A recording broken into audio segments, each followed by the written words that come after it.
Basic necessity అంటే ప్రతి ఒక్కరూ ప్రతి ఇంట్లో తీసుకునేది. చాలా మందికి ఉన్న భయాలు పాలల్లో యూరియా కలిసిందేమో, లేక స్టార్చ్ కలిసిందేమో, లేక డిటర్జెంట్ కలిసిందేమో, లేక నీళ్ళైతే వదిలేయండి, నీళ్లు కలిసినా కూడా సరే పలసబడతాయి కానీ ఆరోగ్యానికి ఏ హాని జరగదు. అది కూడా ఏ నీళ్లు కలిపారో, ఫిల్టర్డ్ వాటరో లేక హైజీన్ ఉందో లేదో అది కూడా తెలియదు. కనీసం పాల విషయానికి వస్తే కూడా ప్రభుత్వం ఒక అష్యూరెన్స్ ఇవ్వలేకపోతే ఈ ప్రభుత్వాలు ఉంటే ఎంత ఊడితే ఎంత. ఒక నిఘా సంస్థ అన్నది ఫుడ్ సేఫ్టీ డిపార్ట్మెంట్ లో ఉంది కానీ ఎప్పుడూ పనిచేయదు, దేనికి పనిచేయదు, ఏది ఇన్స్పెక్షన్ జరగదు. మన రాష్ట్రంలో ఇప్పుడు ఈ విషయం జరిగింది కాబట్టి హడావిడిగా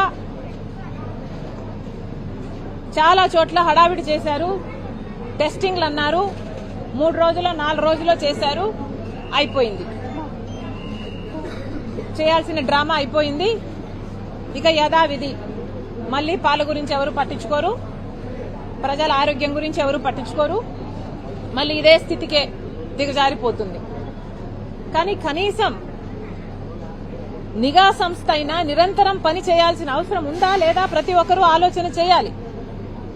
ఫుడ్ సేఫ్టీ విషయంలోనైనా నిఘా సంస్థ పని చేయాల్సిన అవసరం ఉందా లేదా? ప్రభుత్వం ఎంత సీరియస్ గా ఉంది? కనీసం సివిల్ సప్లైస్ మినిస్టర్ వచ్చాడా? ఫుడ్ సేఫ్టీ డిపార్ట్మెంట్ ఎట్లా పనిచేస్తుంది రాజమండ్రిలోని చూశాడా? కనీస బాధ్యత కూడా లేకుండా ఈరోజు ప్రభుత్వాలు వ్యవహరిస్తున్నాయి అంటే ఇలాంటి ప్రభుత్వాలు ఉంటే ఎంత ఊడితే ఎంత. ప్రజలందరిలో కూడా ఈ ఆలోచన రావాలి, చైతన్యం రావాలి. నిఘా సంస్థ అన్నది ప్రభుత్వ బాధ్యత. నిఘా సంస్థ ఉండుంటే నిఘా సంస్థలు నిఘా పెట్టి ఇలాంటివి క్రాక్ డౌన్ చేస్తుంటే ఈ ప్రమాదం జరిగేదే కాదు. అసలు ఈరోజు 11 మంది ప్రాణాలు కోల్పోయారండి, చచ్చిపోయారు, బ్రతికి లేరు. ఇంకొంతమంది అయితే ప్రాణాలతో కొట్టుమిటాడుతున్నారు. అసలు వాళ్ళ పరిస్థితి చూస్తే ఇక్కడ పైపు పెట్టడం జరిగింది, ఇదంతా అసలు రీనల్ సిస్టమ్ పని చేయటం లేదు. అసలు వాళ్ళ కుటుంబాలు ఏడుస్తున్నాయి. ఇది వరకు బాగా ఉన్న మనుషులండి వీళ్ళంతా. దీనికి ఎవరు కారణం, ఎవరు బాధ్యులు? ఆ వరలక్ష్మి అనే మిల్క్ సంస్థతో బాధ్యత అయిపోదు. ఇది ఫుడ్ సేఫ్టీ డిపార్ట్మెంట్ బాధ్యత కూడా, సివిల్ సప్లైస్ మినిస్ట్రీ బాధ్యత కూడా, ప్రభుత్వాన్ని బాధ్యత కూడా, చంద్రబాబు గారి బాధ్యత కూడా. ఇవన్నీ ప్రభుత్వ హత్యలు. వాస్తవంగా చెప్పాలంటే ఇవన్నీ ప్రభుత్వ హత్యలు. ఎందుకంటే వాళ్ళ డిపార్ట్మెంట్ సరిగ్గా పనిచేస్తుంటే, వాళ్ళ నిఘా సంస్థ సరిగ్గా పనిచేస్తుంటే ఈ రోజు ఈ పరిస్థితి వచ్చేదే కాదు.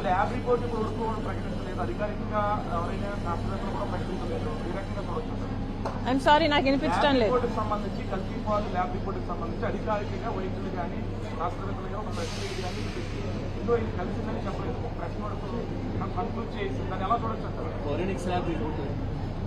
ఇర్రెస్పాన్సిబిలిటీ అండి, ఇర్రెస్పాన్సిబిలిటీ. ప్రతి అడుగులోనూ ఇర్రెస్పాన్సిబిలిటీ కనిపిస్తుంది ఇక్కడ. అసలు ఎంత ఇర్రెస్పాన్సిబుల్ గా ఉన్నారంటే కనీసం సివిల్ సప్లైస్ మినిస్టర్ వచ్చాడా అని అడుగుతున్నాం మేము. ఫుడ్ సేఫ్టీ డిపార్ట్మెంట్ అనేది ఒకటి మన రాష్ట్రంలో ఏడ్చిందా, ఉందా, చచ్చిందా? ప్రభుత్వం సమాధానం చెప్పాలి. ఇవన్నీ ముమ్మాటికి ప్రభుత్వ హత్యలే. కానీ ఎంత గొంతు చించుకున్నా ఏం ప్రయోజనం అని అడుగుతున్నాం. వాళ్ళ ప్రాణాలైతే పోయాయి, ఇంకొంతమంది ప్రాణాలైతే పోతాయో లేవో, ఉంటాయో బతుకుతాయో అసలు చెప్పలేని పరిస్థితి. కనీసం ఇప్పుడైనా చంద్రబాబు గారు ఏఐ మీద పెడుతున్న శ్రద్ధలో కనీసం సగమైనా ప్రజల ఆరోగ్యం గురించి పెట్టండి. ఫుడ్ సేఫ్టీ డిపార్ట్మెంట్ అన్నది పని చేయాల్సిన అవసరం ఉంది, నిఘా సంస్థ అన్నది పని చేయాల్సిన అవసరం ఉన్నది. వాళ్ళు ఫుడ్ సేఫ్టీ డిపార్ట్మెంట్ నిరంతరం నిఘా చేయాల్సిన అవసరం ఉన్నది. పాల కేంద్రం మీద అయితేనేమి, కేంద్రాల మీద అయితేనేమి, పాలు సప్లై చేసే వాళ్ళ మీద అయితేనేమి, లేకపోతే గుడ్లు అయితేనేమి, లేకపోతే చికెన్ అయితేనేమి, లేకపోతే కనీసం నెసెసిటీస్ గా వాడే ప్రతి దాని మీద నిఘా పెట్టాల్సిన అవసరం ఉంది. నిఘా పెడుతున్నారా లేదా, నిఘా సంస్థ పనిచేస్తుందా లేదా అని ప్రభుత్వం చూసుకోవాల్సిన అవసరం ఉంది. ఇవన్నీ ప్రభుత్వం చేయాల్సిన అవసరం ఉంది. ఇవన్నీ చేయాలని కాంగ్రెస్ పార్టీ డిమాండ్ చేస్తుంది.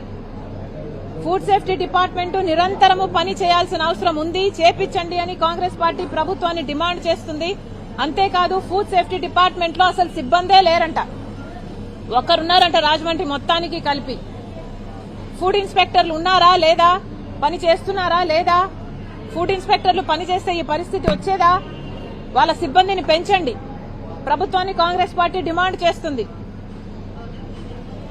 అంతేకాదు ఈ బాధ్యత పూర్తిగా చంద్రబాబు గారిది, ప్రభుత్వానిది, ప్రభుత్వాలది. ఈ నాయకులందరికీ స్కాములు, మాఫియాలు చేసే శ్రద్ధలో కనీసం పావు వంతు కూడా ప్రజల ఆరోగ్యం మీద లేదు అన్నది వాస్తవం.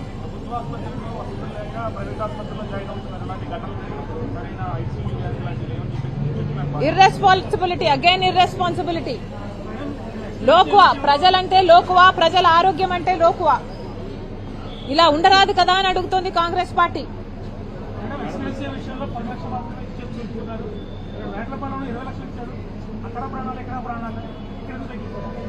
ఇది కూడా చాలా అన్యాయం అండి.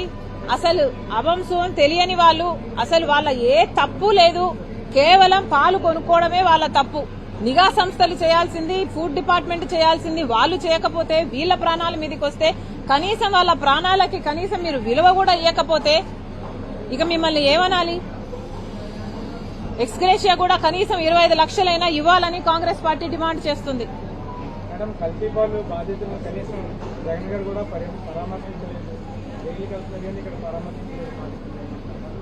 వాస్తవమే కదా, జగన్మోహన్ రెడ్డి గారికి బల ప్రదర్శన యాత్రలు చేసే శ్రద్ధ ప్రజల ఆరోగ్యం మీద లేదు. ఏ పబ్లిక్ ఇష్యూ మీద స్పందించరు. వాళ్ళ పార్టీ నాయకులకి, వాళ్ళ పార్టీ కాడర్ కి, లేకపోతే ఆ సైతాన్ సైన్యానికి ఏదైనా ఇబ్బంది వస్తే తప్పితే జగన్మోహన్ రెడ్డి గారు స్పందించరు.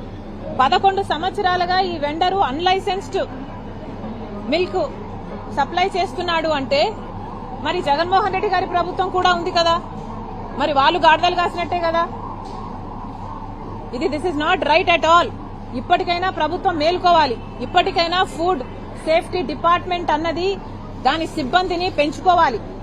పాల మీద నిరంతరం నిఘా ఉండాలి. గుడ్లైతేనేమి లేక చికెన్ అయితేనేమి ఇవి కూడా గ్రోత్ హార్మోన్స్ ఉన్నాయి అన్న భయం చాలా మందిలో ఉంది. చాలా మందికి చాలా లాంగ్ టర్మ్ డిసీజెస్ వస్తున్నాయి. ఇవన్నీ కూడా అరికట్టాల్సిన బాధ్యత ప్రభుత్వానిదే. ఇవన్నీ చేయాలని కాంగ్రెస్ పార్టీ డిమాండ్ చేస్తోంది. Thank you.